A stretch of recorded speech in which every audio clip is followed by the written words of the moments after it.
So hello guys, welcome back another video.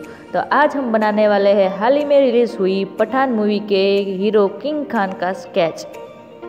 So let's start the video without wasting any time.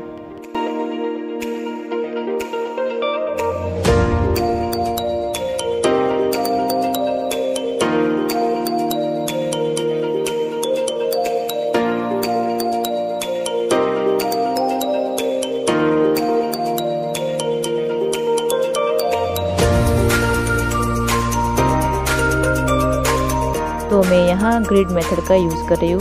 बस photo को observe करना है और कौन सा पोर्शन कहाँ है वहाँ हमें अच्छे से देखकर ड्रॉ करना है।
If you enjoyed this video, please like and share this video।